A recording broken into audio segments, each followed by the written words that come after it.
Be forewarned, this one is a tough watch. This is the movie Beloved. The story starts in a small graveyard with a headstone with the word Beloved written on it. In 1865 in Ohio, the children scream as their dog is thrown against the wall by some unknown forces. The poor animal whimpers and bleeds on the floor. The children are terrified, and their grandmother, Baby Suggs, does what she can to console her grandchild. But their mother, Sethe, casually picks up the dog and tends to it. Tired of the conjuring ghost, brothers Bugler and Howard decide to run away from home, leaving their sister Denver behind. 8 years later, in 1873, a familiar face shows up at Sethe's place, Paul D. They came from the same place they call Sweet Home, and it's been 18 years since they last saw each other. Paul D. doesn't know where Hallie, Sethe's husband, is, and he's saddened that Baby Suggs is already dead. Paul D. has been traveling, so Sethe invites him inside. But as soon as Paul D. enters, he feels a strong presence in the house. He thinks it's evil, but Sethe says it's just a sad spirit. So Paul D. bravely walks in, and the haunting fate of the perished spirit reveals itself to him. But he closes his eyes to block it. It's a woman with a child. Sethe introduces her daughter Denver to Paul D. Denver, looking like the young Candace Owens. She makes smart remarks like Paul should stay the night so he and her mom can poke each other all night long. It's been so long since Denver has had the chance to talk to another person outside of family. She breaks down saying she wants to leave the house and escape the ghost that haunts it. No one ever visits them or talks to them. Feeling sorry for the girl, Paul D. encourages Sethe to move out.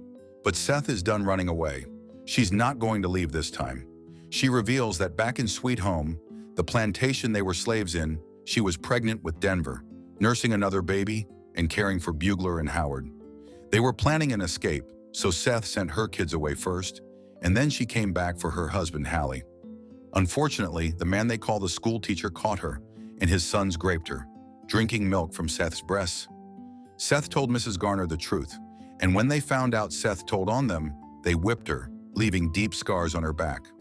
Paul D. holds Sethe from behind and kisses her scars. The ghost gets angry and shakes the house. Then it starts attacking Paul D., but Paul D. fights back, taunting the ghost. Denver wishes for the ghost to win so Paul D. would leave, but in this fight, Paul D. wins. Afterward, he and Sethe head to the bedroom to break each other's backs, leaving Denver to clean up the ghost mess. Even though he's a good friend, Denver doesn't like having Paul D. around, but he wants to stay in the house, so he asks Sethe to give their relationship a chance. She agrees since Paul D.'s D was kind of good. Somewhere in a nearby swamp, a woman walks through the water. She falls asleep in a nearby tree. The bugs and insects cover her body, but she remains unbothered. Meanwhile, Paul D. takes Sethe and Denver to the carnival. There's even a big back woman there. Denver realizes how nice Paul D. is, and for the first time, smiles at him. To her surprise, someone also greets her. When they return home, they find the woman sleeping against a tree. After Sethe sees the girl, she runs to take a long leak. The girl falls asleep all the time and is not herself, but she manages to tell her name, Beloved. She can barely walk, and Denver has to care for her. They notice that Beloved's feet are not scarred and dirty like theirs, and that she was wearing something fancy when they found her. Soon, Denver treats Beloved as if she's her own child, changing her sheets, teaching her how to walk straight, and feeding her. Beloved also has difficulty speaking and acts like a kid. The girl already likes chicken, even if it's raw. In just a short time, Beloved quickly gets attached to Sethe. She always wants to be near her, and Denver can't help but feel jealous. One night, Beloved asks Sethe where her diamond earrings are. Sethe laughs it off because they broke and don't have any. Then she mentions her own mother, who had shown her the mark on her chest. Sethe's mother said that if she can't recognize her face when she dies, she can recognize her by the mark. Then one day, her mother was hung alongside the other as a young Sethe witnessed it. One day, Paul D. finally asked Beloved where she's from. Beloved says she doesn't have anybody, and that someone told her by the bridge about Sethe's house. She walked a long way just to get there. But Paul D. doesn't believe her and continues to question her. Beloved gets so upset she vomits. Paul D. says there's something off with Beloved. She acts sick but is really strong. But Sethe doesn't care. She wants Beloved around. In the middle of the argument, Sethe mentions that Hallie abandoned her and the kids. So Paul D. reveals that on the night Sethe escaped Sweet Home, he found Hallie. And when the school teacher sold off Paul D., he saw Hallie, a broken man and no longer himself. The trauma that he went through changed him. He had witnessed Sethe being taken advantage of and felt powerless, not being able to help her. Meanwhile, Beloved tells Denver that she came from the water where Sethe left her. She says she came from somewhere dark and hot. Now she's back to see Sethe again. Denver begs Beloved not to leave, but Beloved doesn't really care about Denver. All she wants is Sethe. Beloved even asks Denver how Sethe managed to get on the boat to escape the South. So Denver shares what she knows. When her mother escaped Sweet Home, she really didn't get far. In the woods, a meth-looking white woman found her, Sethe's feet scarred and bleeding. The woman named Amy Denver wanted to go to Boston but stayed to care for Sethe. Together, they walked until they reached the water, with Ohio in sight. But as soon as they found a boat, Sethe gave birth to a baby girl. Amy delivered the baby, and Sethe named the girl Denver, after the woman who helped her. Amy left them, and a boatman named Stampede helped Sethe cross. In Ohio, Hallie's mother, baby Suggs, welcomed Sethe. The other baby, the one they call the crawling already baby, was healthy too. The only useful thing Sethe had was the diamond earrings from Mrs. Garner, and the baby liked playing with her earrings. At present time, Sethe shows Denver and Beloved where baby Suggs used to preach. People of different ages used to listen to her, and she was loved. Later, when Sethe comes home, she finds Paul D taking a bath. She can't resist when he asks her to get on all fours, so Beloved walks in and hears them squealing. That night, Beloved stares at Paul D until he falls asleep. When he wakes up, he wants it again, but he keeps losing track of time and finds himself waking up with no memory of the night before. Then one night, Paul D sleeps in the storage area because of a headache. Beloved follows him there, asking him to touch her. Paul D refuses. He even reminds Beloved to think about Sethe, who treats her like her own. Angry, Beloved says Sethe doesn't love her like she does her. Then she lays on Paul D, promising to leave if he says her name. He says her name, but it's too late, and he's officially in the Diddy files.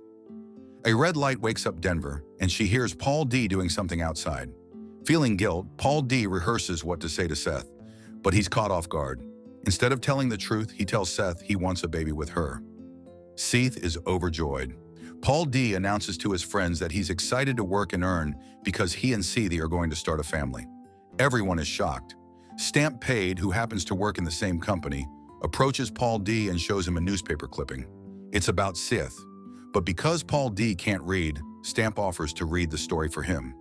When Paul D returns home, Sethe knows he has found out the truth. Sethe explains that when she escaped Sweet Home, there was no way she'd let her children suffer the way she did. She was happy when she moved in with baby Suggs and saw her people leaving the free life. Sethe cherished those 28 days that she and her kids were free. But on the 29th day, slave catchers showed up to take her back.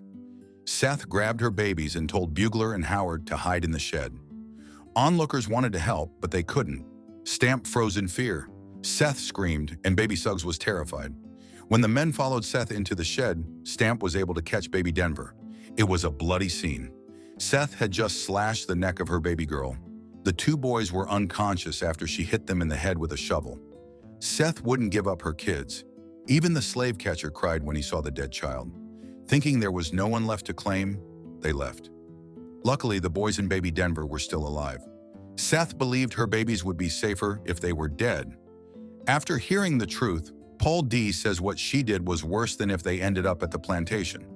Sethe stands by her decision, so Paul leaves her. Later that night, Sethe hears Beloved humming a familiar tune. It was the tune Sethe created herself, and only she and her kids know it. Then Beloved shows the scar on her neck. Sethe cries. Her dead child has come back to her. The next day, she cooks a hearty breakfast, not caring that she's late for work. She takes out all her savings and heads to the town center. Her boss fires her, but she doesn't care. Sethe splurges on dresses, fabric, laces, and food. They spend the next few days without a care for the outside world. Sethe is overjoyed she gets another chance to care for the baby she killed. Then Beloved confronts Sethe for leaving her. Sethe tries to explain herself, but Beloved throws a fit, demanding food. This goes on for days. The house becomes a mess. Sethe gets sick, but there is no more food left or money to use. Beloved keeps on asking for food. Denver imagines seeing her grandmother. Baby Suggs comforts her and reminds her that the Bodwins helped her get the house and that Denver can also start a new life by continuing her schooling. So even though she's terrified, Denver heads out and meets her old teacher, Miss Lady. She asks for work in exchange for food. The next day, there's a basket of food outside their house. Sethe is glad that now they can eat again. Another basket arrives the next day. One day, she goes to the Bodwins asking for work. A house staff member, Janie, realizes that she's Baby Sug's granddaughter. Janie says she'll talk to the Bodwins. Maybe Denver can work for them at night.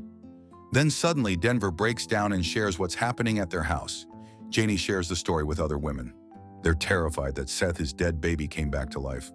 One morning, Denver tells her mother that she got the job and Mr. Bodwin will come pick her up. But Sethe is not herself. Denver looks at Beloved with such disdain. When she heads out, she sees a group of women marching towards their house. The women pray for Sethe and the family. Sethe grabs Beloved and pulls her outside. In her other hand is an ice pick. Beloved is naked and pregnant. Just as they walk out, Sethe sees a white man mounted on a horse. Thinking it's the school teacher, Sethe charges at him with the ice pick. Denver stops her mother. As the commotion subsides, Beloved disappears into thin air.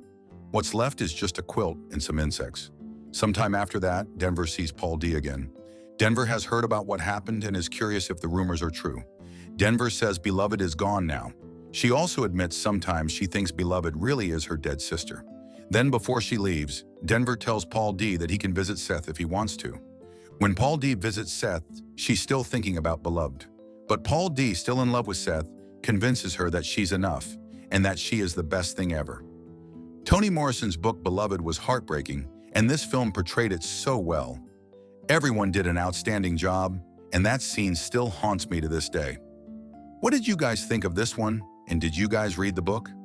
Hey, if you like this video, make sure you subscribe now and turn on the notification because YouTube isn't recommending my videos.